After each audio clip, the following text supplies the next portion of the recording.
Empezamos, bos días, rematado a reunión ordinaria do Consello da Xunta de Galicia. Como sempre, paso a darlles conta dos asuntos máis salientables tratados coa aposta. Continuando o tempo, e creo que con moitos frutos da Xunta de Galicia a prol da formación profesional. Recordo que batemos este ano un novo récord de matriculados, máis de 70.000 alumnos, máis de 71.000. Vimos do ano 2010, donde había menos de 35.000, e agora estamos en máis de 71.000. E, ademais, cunhas taxas de inserción laboral na FP non dual, na FP será o 85%, e prácticamente 100% na formación profesional dual. Non podemos conformarnos, hai que seguir con esta revolución silenciosa. E, polo tanto, hoxe aprobamos o novo decreto que vai regular a formación profesional en Galicia. Apostamos neste decreto por un modelo formativo con máis flexibilidade aínda, máis conectado aínda co tecido productivo e tamén dándolle cada vez un maior peso á investigación dentro, a actividade investigadora tamén dentro da formación profesional. Hai varias novedades. A primeira, relacionada con isto que acabo de dicir, é a creación dunha nova figura, o profesor asociado investigador na FP, unha figura semellante a que xa existe no ensino universitario, por lo tanto serán expertos de recoñecido prestixio profesional que poderán contratarse para impartir clase en másteres de formación profesional ou en ciclos de alta especialización que existen na FP e que, ademais, dará apoio e asesoramento a accións de investigación e innovación que se leven a cabo nos centros de FP galegos. Máis novedades, decía, por exemplo, o recoñecemento de créditos entre a formación profesional e a universidade, nas dúas direccións, non en unha, como se daba toda agora. Por lo tanto, os alumnos que rematen un ciclo poden convalidar materias ou pasar a estudiar unha carreira e tamén, viceversa, dende a carreira se poderán convalidar estudos que se fixeron universitarios se se quere facer un grado de FP. Tamén a posibilidade de cursar dobres titulacións internacionais, que, por lo tanto, terían validez en máis dun país, ou combinar materias que se impartan aquí en Galicia e tamén noutros países, é dicir, ou dobres titulacións ou ben materias concretas dentro dunha titulación, combinalas e que haxe unha convalidación automática. Tamén imos impulsar a colaboración público-privada, máis prácticas para estudiantes, máis estadías do profesorado en empresas e isto se engade ás novidades que ahora se recollen no decreto, que xa se estaban implantando na práctica nos últimos cursos, por exemplo, máis horas de idiomas estranxeiros, especialmente inglés, nos ciclos, incremento do tempo das prácticas laborais e implantación de novos módulos en función da demanda do mercado laboral. Cambio de acordo, a proposta da Axencia Galega de Turismo, dentro das actividades nas que xa estamos, a poucos meses de que se inicie o Xacobeo 2027, queremos que sexa, pois como foi sempre, un proxecto colectivo de país, unha formación ampla que está en todo o territorio e non só nos lugares nos que, porque pasa por aí, o Camiño de Santiago poida ter máis presencia. Queremos que estea nos 313 concellos galegos e, polo tanto, reeditamos un programa que tuvo moito éxito no anterior Xacobeo, chamábase, pois, precisamente, o Teu Xacobeo, e que o que pretendía é que se desenvolveran actividades en prácticamente todos os concellos de Galicia. Por lo tanto, hoxe aprobamos destinar neste ano, a intención é seguir facendo no ano Xacobeo en función da evolución, incluso no ano posterior ao Xacobeo, activar outra vez o programa Teu Xacobeo e este ano, no acordo de hoxe, destinamos 3 millóns de euros a liñas de axudas, ese é o programa para impulsar que empresas, entidades e a cidadanía en xeral nutra a programación do Xacobeo 2027 con proxectos organizados, como decía, en todo o territorio galego. Poderán recibir, son pequenos proxectos, ata 25.000 euros por cada un, pois irán para mostras, publicacións, obradoiros, espectáculos de todo tipo, festivais, actividades deportivas, encontros culturais, todo aquilo que relacionado co Xacobeo sirva para facer unha programación, como decía, ampla. E, por tanto, seguimos avanzando na programación e esperamos, volvo a dicilo unha vez máis, que dunha vez por todas, e xa estamos no mes de marzo, o Goberno Central active os beneficios fiscais para que se poidan empezar a programar patrocinios. A día de hoxe siguen sin activarse. Cambio de acordo de Consellería, proposta da Consellería de Cultura, e dentro do magnífico momento que o audiovisual galego está a vivir e do apoio da Xunta de Galicia, hoy acordamos renovar o convenio coa Academia Galega do Audiovisual para celebrar unha vez máis unha nova edición dos premios Mestre Mateo. Son que premiará os mellores traballos audiovisuais se produciron durante o ano 2025, 70.000 euros este convenio para a gala que vai ter lugar o 21 de marzo na cidade de Lugo. Haberá varias novedades, por primeira vez haberá un premio do público que dende as súas casas poderá votar por a maior película, e outras novedades que supoño que irán sendo avanzadas durante estes días ata que teña lugar o 21 de marzo a gala. Cambio de acordo, a proposta da Consellería de Medio Ambiente, hoxe aprobamos destinar 6,2 millóns de euros a seguir mellorando a recollida selectiva de residuos nos concellos galegos. Cal é o obxectivo? Pois, como decía, seguir mellorando esta xestión, sobre todo en municipios pequenos, sobre todo en cascos históricos dos municipios que os teñan, e tamén en lugares donde puntualmente se poida producir unha gran afluencia de xente, eventos deportivos, culturais, concertos. Que medidas vanse levar a cabo con estes 6,2 millóns de euros? Pois instalar novos contedores que teñan sistemas que impidan depositar residuos que non corresponden a ese contedor, que só se poidan introducir naquel que está disposto para ese tipo de residuo, instalar minipuntos de depósito de vidro en centros históricos ou sistemas que permitan guardar o lixo ata a súa recollida, evitando desbordamentos que se producen moitas veces porque se esgota a capacidade, ampliar o tipo de contedores en lugares con gran afluencia de público, tipo de contedores previstos para reciclarse, en praias, en festivais, portos, lugares moi transitados do Camiño de Santiago, poñer máis contedores de reciclaxe, ou ben dotando os profesionais de hostelería de sistemas de recollida adaptados ás súas necesidades según o tipo de público e o tipo de actividade que exerzan.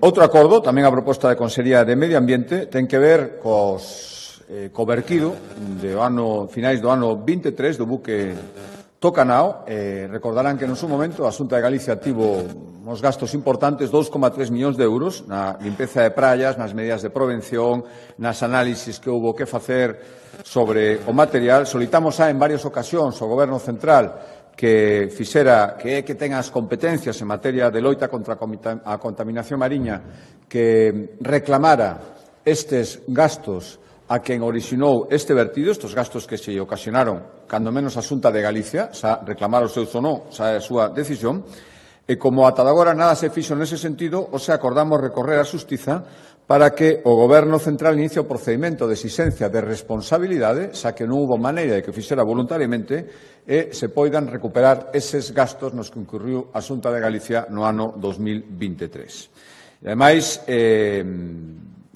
primeiro, é unha cantidade importante que, ademais, creemos que é necesario porque, de cara a futuros incidentes que vayamos se produzan neste tipo no futuro, xa quedaría sentada unha xurisprudencia e unha práctica de indemnizar os gastos nos que se tuvera incurrido. Cambio de Consellería de Infraestructuras. Hoxe seguimos dentro do Plan de Sendas de Galicia. Queremos facer neste novo plan que está agora executando os 120 kilómetros máis de rutas peonís que se engadan ás que xa existen. Hoxe aprobamos o trazado definitivo para executar unha senda en paralelo a PO 313, a su paso polo Concello de Marín, 712.000 euros, un kilómetro, para unir en unha continuidade do que xa hai a zona de Cadro e de Cadrelo. Unha vez aprobado o trazado definitivo, o que faremos agora é, nun posterior acordo, licitar as obras. A proposta da Consellería de Emprego, hoxe, e dentro do plan e das consignacións, 8 millóns de euros este ano para seguir mellorando as instalacións do Servizo Público de Emprego, hoxe aprobamos licitar as obras para a nova oficina de emprego no Concello do Carballiño. 2 millóns de euros, existe unha xa, pero para mellorar as súas condicións notablemente o que facemos é trasladala ao edificio centro comarcal, o que xa está o polo de emprendemento, e instalar ali a oficina, son ao redor de 30 traballadores, 2 millóns de euros. Unha vez adxudicadas as obras, o prazo de execución será de 12 meses e, polo tanto, esperamos ter a lista ao redor do verán do ano que ven, do ano 27. Sector primario, con el cambio de acordo, a Consellería de Medio Rural seguimos axudando a nosa viticultura, a todas as DOs e os adegueiros, e a toda a rede económica que funciona en torno ao viño en Galicia, e o acordo de hoxe dentro do plan son son ao redor de 12 millóns de euros o ano os que destinamos a todo o que é a viticultura en Galicia. O acordo de hoxe, entre os 12 millóns, serían 4 para axudas para a reconversión de viñedos. Foi o que acordamos hoxe, para que os produtores adapten as súas explotacións ás demandas cambiantes do mercado. Por lo tanto, para plantar variedades autóctonas, sustituir as cepas por especies máis resistentes a todos os fenómenos climáticos ou facer producións, elexir uvas que neste momento poidan ter millores perspectivas respecto á súa saída comercial. Cambio de acordo, a proposta da Consellería de Economía nun acordo, un balance moi oportuno nestes momentos, despois de poñer en marcha as axudas da Xunta de Galicia baixo paraguas do Plan Renova o teu vehículo. O que busca é unha renovación do parque automobilístico galego para promover unha mobilidade máis sostible, reducir as emisións de carbono. Tivo unha gran acollida, son axudas directas de ata 4.600 euros para sustituir coches ou furgonetas de máis de 10 anos por un modelo novo e máis eficiente, tanto vehículos híbridos como eléctricos. Pois ben,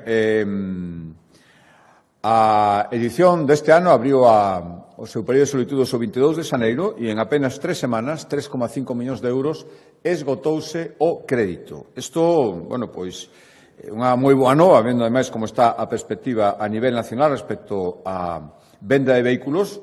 Podo decir, este balanzo incluído entre os seus datos, que as matriculacións supoñen que Galicia foi a comunidade de España na que máis creceu a venda de coches. Nestes primeiros meses, no que levamos de 2026, as matriculacións creceron un 24% con respecto ás que houbera no mesmo período, no primeiro bimestre do ano 2025. Este 24% son 5 veces máis do que medraron as matriculacións a nivel nacional. A nivel nacional non chega un 5%, en Galicia superamos o 24% de novas matriculacións nos 2 primeiros meses de 2026. Aparte de todo o que supone do punto de vista económico, mover o mercado, renovación do parque, ao final tamén hai consecuencias. Un dos obxectivos de estas axudas de 3,5 millóns para o medio ambiente, redúcense, lóxicamente, as emisións de CO2, recordo, vehículos híbridos ou eléctricos puros. A equivalencia que se fai sempre, solo aos vehículos que se poden comprar con estas axudas xa esgotadas equivale a plantar 45.000 árbores e, desde logo, tamén nos petos da xente moito máis coas alzas que estamos vendo dos combustibles. A estimación, probablemente o gallano, pero se sigue subindo combustible ainda sería máis, vai permitir aforrar 350.000 litros de gasóleo o ano con estes vehículos comprados con estas axudas. Cambio de acordo, a proposta da Consellería de Facenda e dentro das axudas da Xunta de Galicia os concellos, especialmente aqueles máis pequenos, que son os que teñen máis dificultades para facer fronte aos seus gastos de cobertura de servicios básicos, aparte de, por exemplo, o acordo respecto do SAF, todas as convocatorias de subvención, está un recurso moi importante para os concellos, que é o Fondo de Cooperación Local, que é esa transferencia incondicionada que a Xunta de Galicia fai dunha porcentaxe dos impostos que recauda no territorio galego. Somos a segunda comunidade autónoma na que os municipios participan nunha porcentaxe máis alta da recaudación tributaria da propia comunidade autónoma. A segunda comunidade autónoma. Fondo de Cooperación Local, por darles algún dato máis, aumentou un 57% dende o ano 2009, ora está en 187 millóns, que é case un incremento do 12% respecto ao ano pasado, e o que acordamos hoxe foi incrementar estas cantidades coa liquidación, sempre se fai a un ano vista, máis ou menos, respecto da data que se refire. Acabamos de fixo esa liquidación do orzamento do ano 2024, xa dos impostos recaudados, e iso engade 10 millóns de euros máis no Fondo de Cooperación Local, que foi o que hoxe acordamos destinar aos concellos. 10 millóns de euros, o último pago correspondente ao Fondo de Cooperación Local do ano 2024, unha vez feita a liquidación definitiva do que recaudou a Xunta de Galicia. Dous acordos de vivenda, un afecta un concello en particular, o Concello de Cortegada, incorpórase os concellos que están calificados como áreas de rehabilitación integral, ARIS, que supoñen que teñan preferencia e axudas específicas da Xunta de Galicia para rehabilitación de inmobles. Especialmente importante, Concello Rural para fixar poboación, para facilitar vivenda, que se incorpore a esta rede o Concello de Cortegada, que a partir de ahora terá prioridade a hora de recibir achegas para rehabilitación de vivendas. Outro acordo en materia de vivenda, decía que eran dous, como sempre, dirixido a cumprir ese obxectivo que xa coñecen de executar en 4 anos 4.000 vivendas de promoción pública. Os acordamos licitar a redacción do proxecto e tamén a obra, no mesmo acordo, para axilizar, para construir 264 vivendas de promoción pública na cidade de Coruña, no barrio de Susán, que é onde maiormente está concentrando os seus esforzos de vivenda pública a Xunta de Galicia. Son 52 millóns de euros este acordo para 264 vivendas, nunha parcela que xa era propiedade da Xunta de Galicia, 4.000 metros cuadrados, e onde, ademais, imos utilizar as chamadas técnicas industrializadas que, sin disminuir a calidade, reduce moito o tempo de execución para poñer canto antes a disposición das persoas que precisan estas 264 vivendas de promoción pública. Con este acordo de hoxe, o investimento da Xunta de Galicia na cidade de Coruña en vivenda pública supera 200 millóns de euros, 632 con este acordo no barrio de Susán, onde concentramos, como decía, a maior parte dos esforzos, 168 no campus del Viña, dirixidos especificamente a xente moza, e 150 alosamentos compartidos tamén no campus de El Viña. E tamén 100 máis en parcelas, neste caso xa cedidas polo Concello de Coruña, nos Rosais e nas rúas Rei Abdulá e Pedro Fernández. En total, xa digo, 1.000.000 de vivendas xa en diferentes fases de execución, 200 millóns de euros na cidade da Coruña, promovidas pola Xunta de Galicia de Vendas Públicas. Cambio de acordo, a proposta da Consellería de Sanidade, recordarán que hai tempo trouxemos un acordo para declarar zonas farmacéuticas especiais, que eran aquelas onde a viabilidade económica da farmacia estaba especialmente comprometida por estar en zonas con baixa demanda, pouca población, dificultades para incluso prestar as quendas de garda. Son 29 en toda Galicia e o que decidimos, de acordo cos colexios de farmacéuticos de Galicia, delimitar estas zonas e darlles un tratamento especial dende o punto de vista das axudas públicas. Hoxe tomamos o primeiro acordo neste sentido para garantir a viabilidade das boticas que se atopen nas declaradas, como decía, zonas farmacéuticas especiais. Van ser axudas que poden ser ata 18.000 euros para facer fronte aos gastos correntes que poidan ter, alugueiro, enerxía, impostos, ou para contratar persoal que é necesario e imprescindible para poder rotar e poder garantir as gardas durante todo o ano e, bueno, tamén nos períodos de vacacións, que a farmacia, efectivamente, exista, siga funcionando e cumpra coa súa función. Por lo tanto, habilitamos estas axudas da Xunta de Galicia para estas farmacias situadas en zonas farmacéuticas especiais, digo, para garantir a súa permanencia como servicio esencial que son.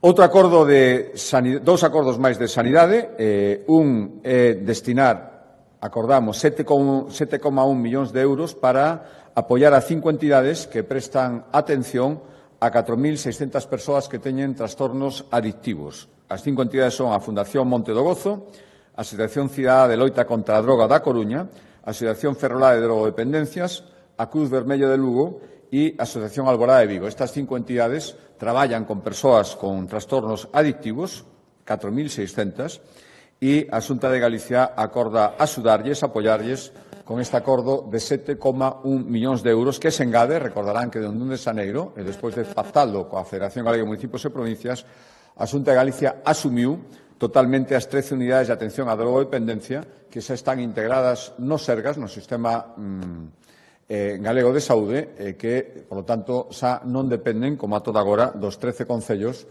os que estaban adscritos hasta 1 de xaneiro. A isto engadimos, aparte de outras cantidades que hai, este acordo de hoxe de 7,1 millóns de euros. E outro acordo de sanidade non nun acordo e un balance, pero eu creo que moi ha caído en todo momento, pero moito máis agora, e como saben, dende o sábado xa entrou en vigor a Lei de Protección da Saúde das Persoas Menores e de Prevención de Conductas Adictivas. Somos a primeira comunidade autónoma en prohibir as bebidas enerxéticas menores de idade, os vapeadores, pero isto se engade, esta medida, e probablemente sea a consecuencia de que levamos anos traballando especialmente con programas específicos nos centros educativos, nos lugares onde hai mocidade, para previr, cando se producen, intentar rebaixar as conductas adictivas. Por lo tanto, esta medida está empezando a dar froitos e o balance que coñecimos hoxe, o chamado estudes, a enquisa estudes, que son unha enquisa sobre o uso de drogas e sustancias adictivas en ensinanzas secundarias, é dicir, entre rapaces entre 14 e 18 anos. A enquisa se refire ao ano 2025 e amosa varios datos esperanzadores, que é dicir que hai que seguir traballando, pero as políticas neste sentido están empezando a dar resultado. O consumo intensivo ocasional de alcohol, sobre todo nos coñecidos botellones ou concentracións para consumir alcohol en momentos concretos entre os adolescentes galegos, descendeu sensiblemente do 12,3% ao 5,8%. Tamén hai un patrón de reducción constante no consumo de outras sustancias. Aínda así, as cifras siguen sendo preocupantes, pero o certo é que o consumo de cannabis baixou 6 puntos ata o 12,2% actual entre os rapaces de 14 a 18 anos. Sigue sendo unha cifra significativa e preocupante, pero baixou 6 puntos respecto á última enquisa. Os rapaces que afirman fumar a diario están en mínimos, dende que hai datos. Non chega ao 6%, un 5,8%. Bebidas enerxéticas, que acabamos de prohibir. O 31% dos enquisados recoñece tomalas con certa frecuencia. É certo que son 7 puntos por debaixo da media estatal, que está casi nun 40%, casi nun 39%. Aquí está nun 31%, pero efectivamente un de cada tres creo que acredita a necesidade da medida que acabamos de tomar por lei. Outro dato é que un 15,5% do alumnado galego presenta un uso problemático de Internet, no sentido de que influye negativamente nas súas conductas. Son 2 puntos menos que no ano 2023, última enquisa, pero sigue sendo un dato preocupante. E tamén baixa, aquí moi lixeramente, ten que baixar moito máis, a taxa de enquisados que afirma apostar diñeiro no último ano. Pasou do 4,7 ao 4,4. Por lo tanto, xa digo, son cifras que demostran que imos no bo camiño, baixan estas conductas adictivas, pero ainda siguen sendo cifras que temos que facer, seguir traballando e non baixar a preocupación. E o último acordo, explicar ahora a conselleira máis polo miúdo, ten que ver cunha situación, por desgracia, de enorme actualidade, que son os efectos na economía galega que está tendo conflito en Oriente Medio e as tensións comerciais que estamos vendo tamén con Estados Unidos. Contamos cun tecido exportador moi sólido, a pesar das circunstancias. Pechamos 2025 con moi boas cifras de exportación, 31.000 millóns de euros, récords de exportación en moitos sectores, e o 70% dos produtos que exportamos siguen tendo como destino a Unión Europea, no senso de seguridade que isto pode supoñer. Pero hai moitas incertezas, e as incertezas que estamos vendo agora mesmo, relacionadas coa guerra, dende logo non axudan en nada, a moitísimas cousas, non? E a parte do drama humán, o tema económico e as relacións comerciais tamén se ven moi afectados. E, por tanto, hoxe acordamos, sobre explicar a conselleira, reforzar o seguimento das 600 empresas galegas que actualmente exportan en maior ou menor medida a Oriente Medio e tamén convocar a chamada Mesa de Apoio Logístico. Oriente Medio é un mercado cada vez máis relevante para Galicia. Nos últimos anos duplicouse, casi triplicouse as exportacións a estes países e, ademais, todo isto, moitas consecuencias que todos temos na cabeza, pero creo que unha das máis salientables é que aínda é máis acuciante chegar canto antes á autonomía enerxética. Galicia ten enormes posibilidades por nosos recursos naturais e, por lo tanto, tamén é importante agora, canto menor dependencia, cando se producen este tipo de acontecimentos, canto menor dependencia en canto ás fontes de enerxía para o funcionamento da industria, moitísimo millor. O noso obxectivo, de logo, somos unha comunidade autónoma, lógicamente o Goberno Central ten moitísimo que decir, pero todo o que podamos facer para protexer do xeito máis eficaz posible as nosas empresas exportadoras das repercusións económicas da situación actual mundial, faremos todo o que está na nosa man e agora vai nos explicar a conselleira.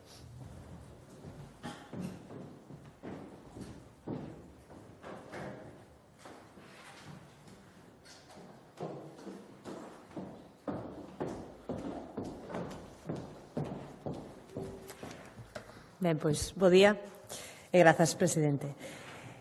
Ben, o Consello da Xunta avaliamos hoxe un informe sobre a evolución do contexto internacional e o posible impacto que ese escenario pode ter sobre a actividade exterior das nosas empresas. Bueno, o escenario internacional é ben coñecido que complexo. Hai dous elementos agora mesmo cruciais. Por unha banda, a posible escalada dese conflito en Oriente Medio e, por outra, pois as incertezas nas relacións comerciais cos Estados Unidos. Son dúas cuestións efectivamente distintas, pero ambas poden impactar de xeito maior ou menor tanto no prezo da enerxía, o mencionaba o presidente, como no transporte marítimo en xeral na estabilidade que teñan as cadeas de suministracións globais. Por esta razón, pois, Galicia sabe que xa o estamos facendo con Estados Unidos e o que pretendemos é ter unha permanente vixilancia e acompañamento das empresas que poden estar máis afectadas por calquera destas dúas circunstancias. Oriente Medio é un mercado, o sinalaba tamén xa o presidente, cada vez máis relevante para moitas empresas na nosa comunidade. O comercio con Oriente Medio triplicouse nesta rexión dende o ano 2000. Na actualidade temos esas 600 empresas que actualmente están comerciando con Oriente Medio, se ben é certo que son 200 as que podemos considerar que nos últimos 4 anos xa teñen unha relación comercial regular con esta rexión en canto a exportacións. O volume de negocio supera actualmente entre exportacións e importacións entre Galicia e Oriente Medio 600 millóns de euros. Para coñecemento, os principais países os que exportamos son con cantidades semellantes que rondan os 80 millóns de euros en exportacións, os Emiratos Árabes e Arabia Saudita. Se ben é certo que hai pois tamén outros países relevantes, entre os cales creo que merece a pena mencionar Israel, que estamos agora mesmo cun volume de exportacións de 115 millóns de euros, é un país ademais estratégico pola súa posición no actual conflito. Ben, en canto aos sectores, os sectores que teñen máis presenza no mercado de Oriente Medio son o sector textil e tamén a automoción e o sector agroalimentario. Estes tres sectores concentran actualmente o 90% dos tráficos exportadores de empresas galegas a Oriente Medio e, polo tanto, pois son os tres sectores onde máis temos que concentrar a atención e o seguimento.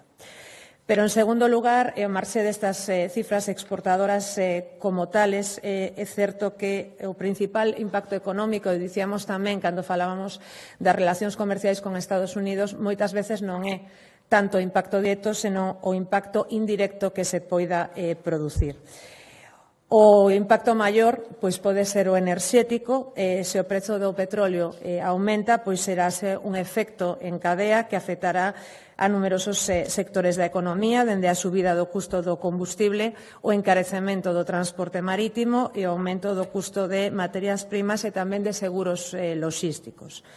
E, ademais, en segundo lugar, os efectos que pode haber se os roteiros marítimos pois provocan desvíos de barcos para evitar zonas de risco, que basicamente implicaría pois máis millas de navegación e tamén máis consumo de combustible co correspondente incremento dos custos logísticos. Polo tanto, estes efectos indirectos no comercio global poden acabar trasladándose ao prezo final dos produtos exportados e tamén a competitividade das empresas galegas. A esta situación, dicía ao principio de Oriente Medio, pois temos que sumar e seguir vigilando a incerteza que temos co mercado estadounidense. Mercado importante, é certo, para as empresas galegas, pero non ni moito menos o principal. E, ademais, hai que ter en conta que se reduxo no último ano. Estábamos nun porcentaxe de un 2,6% de exportacións no ano 24 e pasamos no ano 25 a un 1,8%, é dicir, a exportación a Estados Unidos redúxose nun ano un 32%. Isto é importante recalcar mantendo esa cifra que sinalaba o presidente de boa cifra comercial e de exportacións por parte de Galicia, é dicir, que é unha mostra de como as empresas galegas foron quen de diversificar os mercados e de adaptarse á situación comercial con Estados Unidos. Neste sentido, recalcar que seguimos por encima deses 31.000 millóns de euros de exportacións, importantísimo que consolidamos a quinta posición no mercado exportador nacional, é dicir, xa superamos por segundo ano o País Vasco, co cal poderíamos considerar consolidada esa posición e actualmente temos unha exportación, un volumen de exportacións dun 8% sobre o total nacional, o cal está por riba do noso peso poboacional e, polo tanto, as cifras podemos considerar dentro deste contexto que son francamente boas. Ben, que imos facer tendo en conta esta situación e recordando sempre que Europa é un bloque comercial e como tal temos que actuar dentro do contexto e das medidas que se adoten a nivel europeo, pero evidentemente levamos xa dende o momento onde estopou a crise de Oriente Medio traballando e manténdose comunicación permanente por parte do IGAPE cos clústeres industriais e asociacións empresariais para ir analizando a evolución nos mercados internacionais. E, por suposto, tamén estamos en contacto continuo coa antena que ten o IGAPE en Dubai, que permite coñecer tamén de primeira man a situación e evolución que se está dando en toda esta rexión. Neste contexto, e co obxectivo precisamente de reforzar a capacidade de coordinación e de resposta ante posibles alteracións nas cadeas de suministro, decidimos adiantar esa posta en funcionamento da Mesa de Apoio Logístico ás Empresas. Esta mesa está prevista dentro do borrador do Plan Director da Logística, que saben que é un dos plans directores industriais que estamos agora mesmo tramitando, pero creemos que as circunstancias do mercado actual exixen que anticipemos, aínda que formalmente non este aprobada. Esta mesa que permite basicamente compartir a información co tecido empresarial, analizar tamén posibles cambios nas rutas comerciais e avaliar concretas medidas de apoio que precisen as empresas se fose necesario. Pouco máis. Estamos ante ese escenario, un escenario que, sen dúbida, require moitísima prudencia e moitísimo seguimento, pero tamén quero reforzar a idea da confianza na capacidade que teñen as empresas galegas e que veñen demostrando ante distintas crisis desta índole en outros escenarios. E a prioridade coa que traballa a Xunta é, evidentemente, coñecer de primeira man e acompañar as empresas neste contexto, buscando, na medida do posible, a diversificación dos mercados internacionais e dos destinos internacionais, optimizar tamén a logística e as cadeas de suministro, que é fundamental, e apostar, como sempre, por esa diferenciación, ese valor engadido e a innovación que teñen os produtos galegos, reforzando sempre o apoio institucional, a internacionalización e a diplomacia económica en liña co que faga, por suposto, o Goberno de España e co que faga o bloque comercial da Unión Europea. E máis nada.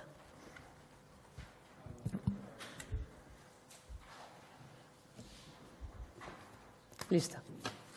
Pois moitas grazas.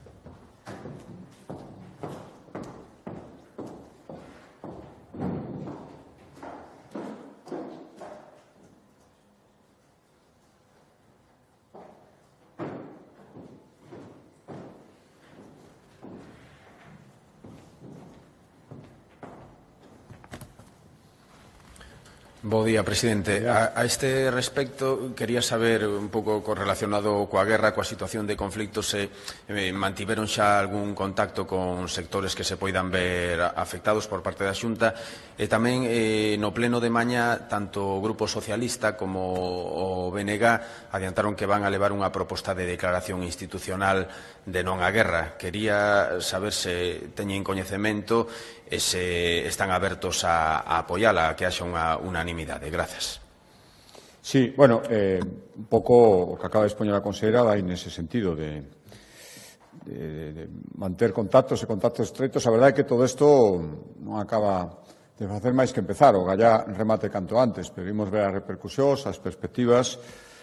E como pode afectar? Un pouco a resposta á pregunta sería o que acaba de expoñer a conselleira e a constatación de que efectivamente temos que ter un contacto estreito, como dixen cando explicaba este acordo, antes de darlle o paso á conselleira, somos unha comunidade autónoma, por lo tanto, faremos o que este na nosa man, pero isto a ninguén se lle escapa, que depende en gran medida do que podamos facer como país. Por lo tanto, nos intentaremos darlle todo o apoio ás nosas empresas, en unha situación tan complicada a nivel internacional, o apoio tamén do Goberno central, de España como país vai ser fundamental. Respecto á segunda pregunta, saberemos de aquí a mañán. De logo, se o que se pretende é que digamos si exactamente o que está propoñendo o presidente do Goberno, e máis legitimar unha actuación que non sabe moi ben cal é, porque por un lado di que non a guerra decimos todos, pero claro, decir non a guerra a costa de incumplir os compromisos e decir non a guerra, pero despois mandar unha fragata, decir que en realidad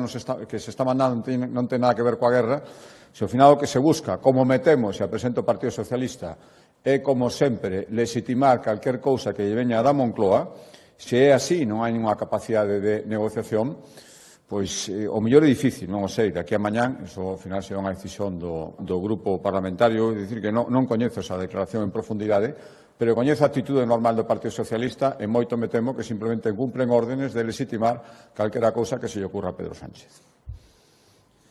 Boa tarde, presidente. Dúas cuestións. A primeira, encaramos a segunda semana de folga na atención primaria, que xa paralizou miles de consultas a semana pasada, dende o sindicato Omega acusan a Xunta de non ter vontade para negociar pola ausencia do conselleiro na reunión do xoves e máis polo que consideran unha actitude prepotente do Sergas, xa que ao chegar advertíronlles que a reunión concluiría a unha hora concreta. Hoxe mesmo o sindicato sinala que os médicos de hospitais deixarán de facer actividades voluntarias como protesta. Primeiro de todo, saber por que non se convocaron máis reunións nestes días para intentar desbloquear o conflicto e evitar que esta semana miles de galegos non poidan ser atendidos pola folga de médicos, e por que non acuden o conselleiro ou vostede a esos encontros como piden os sindicatos convocantes da folga, o sindicato convocante, perdón. Por outra banda, nos últimos meses estamos a ver como moitas auxiliares de Stellantis Vigo, como Forbia ou GKS, están acometendo recortes nas súas plantillas, pese a que durante anos recibiron axudas millonarias tanto da Xunta como do Goberno central. Visto que Stellantis siguen desprazando a produción fora de Galicia, como denuncian os traballadores de Forbia, plantease a Xunta algún cambio na súa política de axudas a Stellantis ou as súas auxiliares? Grazas. Sí, mire, a primeira, eu recordo, primeiro, este non é o único sindicato médico. A Xunta de Galicia está negociando, volvo a recordar, ese plan de mellora da primaria, ten que estar antes do brao, non que estamos falando con outros sindicatos médicos. O sindicato convocante pretende marcar os interlocutores por parte da Xunta de Galicia. Só llevaren o conselleiro ou eu mesmo. Eu digo que, primeiro, non llevamos a decir cousas diferentes e, segundo, a Xunta de Galicia ten os seus órganos de negociación como temos con todas as forzas sindicais. Ás veces chegamos a acordos e ás veces non. Moitas máis veces, afortunadamente, chegamos a acordos a través dos órganos de representación da Xunta de Galicia neste tipo de discusións. Por lo tanto, cando un sindicato empeza a decir que non lle valen outros interlocutores que os que les designen, na miña opinión, o que ten é bastantes poucas ganas de negociar, ou, por lo menos, eso se pode intuir. Respecto á segunda pregunta, efectivamente, a Xunta de Galicia ten feito, somos de longo a comunidade autónoma, daquelas nas que existe un sector de automoción potente, tanto a fábrica de Stellantis como, sobre todo o sector auxiliar, somos de longo a que ten posto en riba da mesa durante estes anos máis apoios económicos, sempre condicionados o que todo o mundo pode entender que se manteñan eses miles e miles, os 30.000 postos de traballo que este sector supón en Galicia. Por lo tanto, ese é o obxectivo. Estou seguro que estas axudas serviron en moitos momentos para que eso se mantivera. E o condicionante vai seguir sendo ese. Lóxicamente, si deixan de cumprir a súa función ou algunha empresa pretendera acceder a elas, pero non manter o seu compromiso de actividade de postos de traballo, lóxicamente non tenía dereito a esas axudas. Boa tarde, presidente. Dúas cuestións. A primeira é relativa ao veto do Partido Popular á proposta de Fernando de Abel como adxunto á Valedora do Pobo, un veto que denuncian que rompe unha práctica de consenso que se levou a cabo durante 30 anos. Entón, se vostede considera xustificado, como xustificaría este veto? E a segunda, respecto ao que preguntaba anteriormente o compañeiro máis directa, se vostede considera xustificada a guerra contra Irán. Grazas. Sí, a primeira, mire, precisamente, permítame que colla a formulación da súa pregunta. Isto é unha cuestión de consenso. Consensuamos o nomamento da valedora e, polo tanto, debe ser consensuado tamén o nomamento do vicevaledor ou vicevaledora. Por tanto, a decisión de presentalo, como pasou no rexistro sin ningún coñecemento previo, creo que non há boa mostra de querer consensuar nada.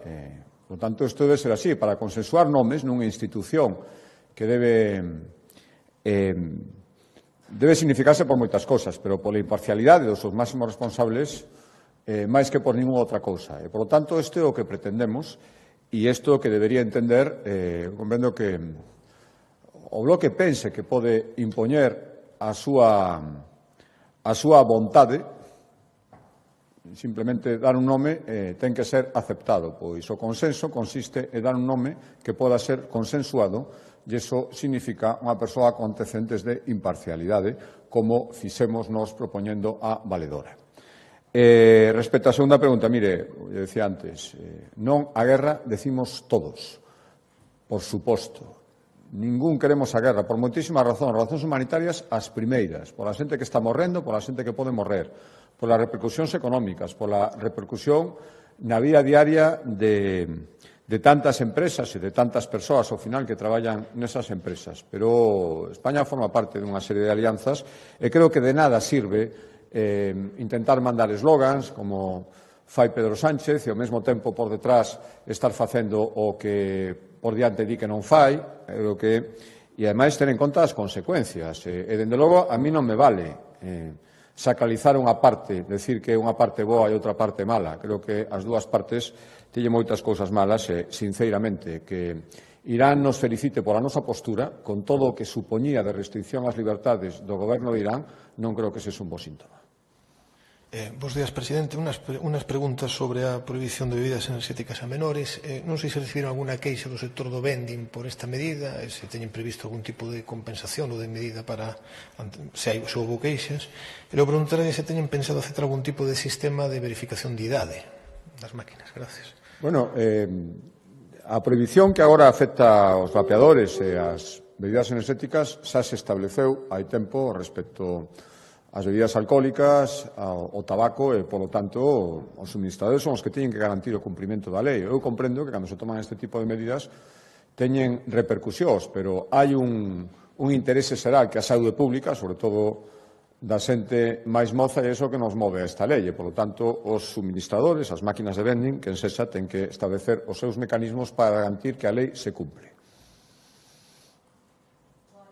Retomo o asunto de Irán para preguntarlle a que se debe este seguidismo que fai o PP da postura de Estados Unidos e da figura de Trump. Considera que é Trump un político fiable ao que seguir?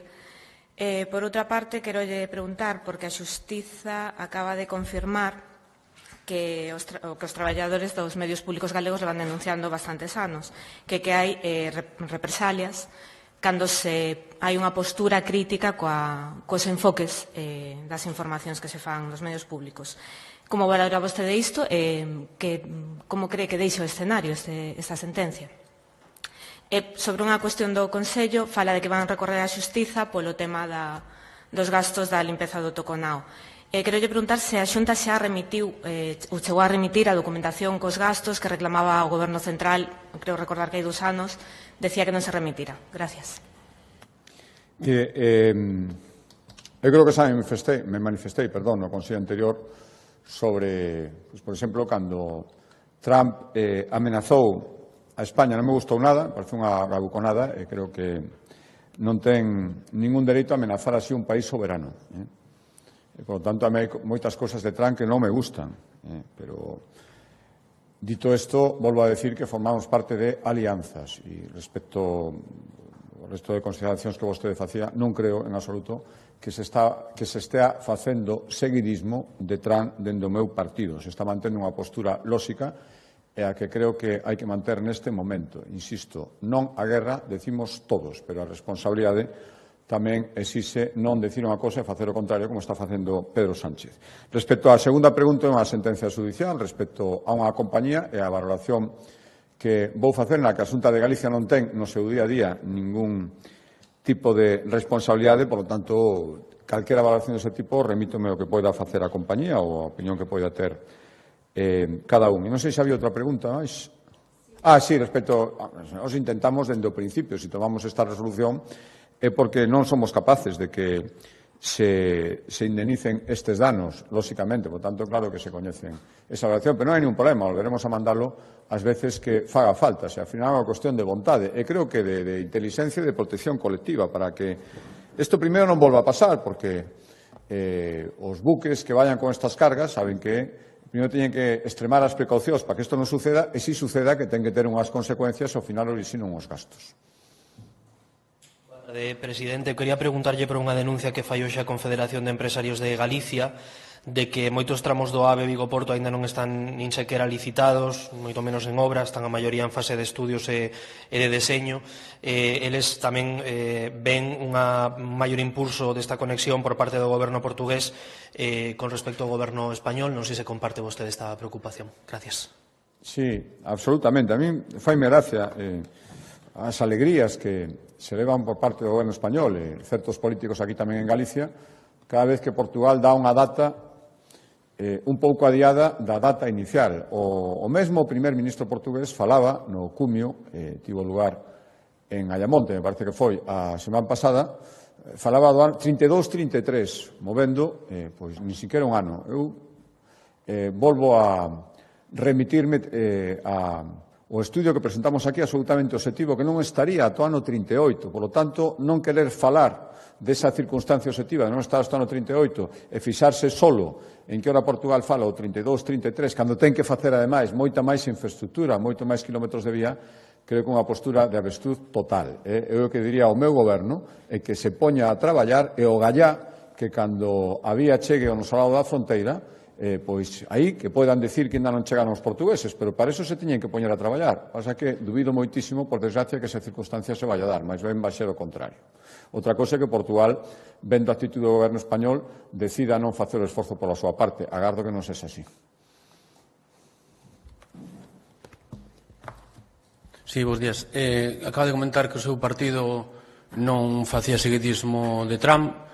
Non sei se todo o seu partido, pero quería preguntar precisamente pola presidenta da Comunidade de Madrid, que non só non apoia claramente as posturas de Trump e de Israel, senón que vai viaxar, anunciou que vai viaxar directamente a Estados Unidos por dúas cuestións, unha cuestión económica, pero outra é cuestión política, dita por ela mesma no Parlamento de Madrid. Non sei se isto cree vostede que non é facer seguidismo de Trump dentro de algúns representantes do seu partido. Logo quería preguntar unha segunda cuestión relacionada co que dixo o compañero da folga da atención primaria. Non sei moi ben, comentou que había uns órganos os que o sindicato convocante ten que digamos, adherirse. Non sei se non hai a posibilidade de que haxa unha reunión co conselleiro ou con vostede para intentar desbloquear esta situación, xa que este sindicato ameazou directamente con máis medidas e a última é que non van a facer as chamadas peonadas. É dicir, iso supón que se van a ampliar probablemente as listas de espera. Entón, non sei se hai alguna maneira de distensión para evitar que esta folga vaya a máis. E despois quería preguntar unha terceira cuestión relacionada co sector do marisqueo, porque efectivamente estamos vendo que os últimos temporais volveron a crear problemas dentro do sector. Distintas cofradías alertan de que hubo bastante morte de ameixas e de marisco. Quería preguntar se ten previsto a Xunta activar algún tipo de axudas específicas ou algún plan para axudar ao sector. Gracias. Imos ver, a primeira pregunta, mire, lógicamente, cando me preguntan pola postura do meu partido, eu falo polos órganos que nos representan a todos, e volvo a decirlo, non creo que ese seguidismo se estea producindo en absoluto, está actuando con responsabilidade e sin incurrir en demagoxias, como creo, sinceramente, que está facendo o presidente do Goberno. Xa o que fagan persoas concretas terán que responder cada persoa concreta. Verá que tería moito sentido ensuiciar o que fai persoas determinadas que non nos representan a todos, representan, bueno, pois o seu ámbito ou dende logo non o que podamos pensar no Partido Popular de Galicia. Respecto á segunda pregunta, mire, que eu creo que hai que actuar con seriedade, moito máis cando hai unha folga, moito máis cando hai unha folga que afecta ao sector primario. O seguimento de hoxe estivo en torno ao 3%. E este sindicato o que pretende marcar os interlocutores, é dicir, que se non son os interlocutores que eles queren, que non son, ni moito menos, os habituais, nin os que se fan en todas as negociacións, que entón xa non pensan chegar a un acordo, que pensan estendela a un ámbito que non tiña nada que ver coa convocatoria da folga na que están agora. Por lo tanto, isto creo que demostra ben as claras de que vai todo este asunto e todavía reforza máis a necesidade de que a Xunta sexa especialmente seria nos seus plantexamentos e na súa maneira de actuar.